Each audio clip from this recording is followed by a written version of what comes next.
అందరికీ నమస్కారం. కూటమికి సారథ్యం వహించి విజయం సాధించినటువంటి చంద్రబాబు నాయుడు గారికి, అదేవిధంగా జనసేన పార్టీ అధ్యక్షులు పవన్ కళ్యాణ్ గారికి, బీజేపీ అధ్యక్షురాలు పురంధేశ్వరి గారికి శుభాకాంక్షలు తెలియజేస్తున్నా. ముఖ్యంగా పవన్ కళ్యాణ్ గారు సుదీర్ఘ నిరీక్షణ తర్వాత ఎమ్మెల్యే కావడం, మంచి విజయాన్ని అందుకున్నటువంటి పవన్ కళ్యాణ్ గారికి నా హృదయపూర్వక శుభాకాంక్షలు తెలియజేస్తున్నా. అదేవిధంగా గత 2 రోజుల నుంచి చూస్తూ ఉన్నాం, జగన్మోహన్ రెడ్డి గారిని ప్రజలు ఆదరించలేదు. అందుకనే ఆయనకి ఓటమి వచ్చింది. కేవలం 11 స్థానాలకే పరిమితం అయ్యారు.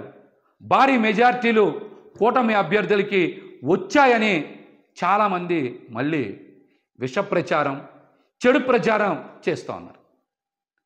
ఇందులో వాస్తవం లేదు.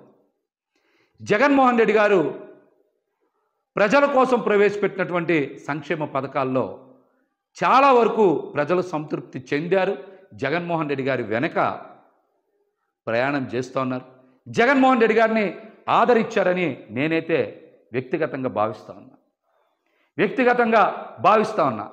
ఈ రోజున మనందరికీ తెలుసు, తెలుగుదేశం పార్టీకి వచ్చినటువంటి ఓట్ల శాతం 45.6, వైఎస్ఆర్సీపీ పార్టీకి వచ్చిన ఓట్ల శాతం 40% ఓట్లు వచ్చినాయి. అంటే ఈ రాష్ట్రంలో ఈ 2 ప్రధాన పార్టీలకి మధ్య ఉన్న వ్యత్యాసం కేవలం 5.5%. కేవలం 5.5% మాత్రమే. కానీ చాలామంది జగన్మోహన్ రెడ్డి గారికి ఏదో ప్రజల నుంచి ఆదరణ లభించలేదని మాట్లాడుతున్నారు. ఇది కరెక్ట్ కాదు. వైఎస్ఆర్సీపీ పార్టీ ఎలక్షనీరింగ్ చెయ్యకపోవడం వలన, నాయకుల మధ్య సమన్వయం లేకపోవడం వలన కేవలం 5,000 నుంచి 12-13,000 ఓట్ల వ్యత్యాసంతో 88 స్థానాల్ని కోల్పోయింది.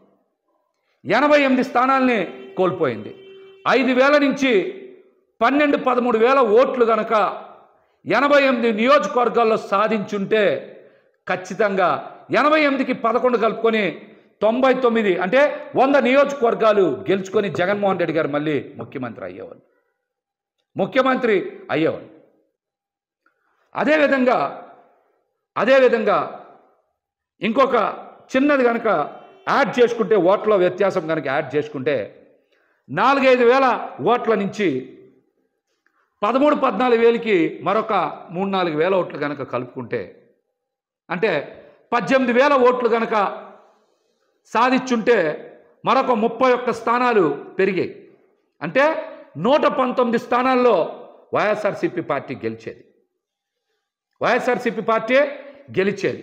ఇప్పుడున్న 11 స్థానాలు కూడా జత కలిస్తే 130 స్థానాలు అయ్యాయి. ఇది కేవలం ఎన్ని వేల ఓట్లు తేడా? 4,000 నుంచి 17,000 ఓట్లు తేడాతో వైఎస్ఆర్సీపీ పార్టీ వదిలేసుకున్నటువంటి స్థానాలు 119. ఈ 11 కూడా కలుపుకుంటే 130 స్థానాలు వచ్చాయి. అంటే వైఎస్ఆర్సీపీ పార్టీకి మరొక 10 లక్షల ఓట్లు పడుంటే జగన్మోహన్ రెడ్డి గారు రెండోసారి ముఖ్యమంత్రి అయ్యేవారు.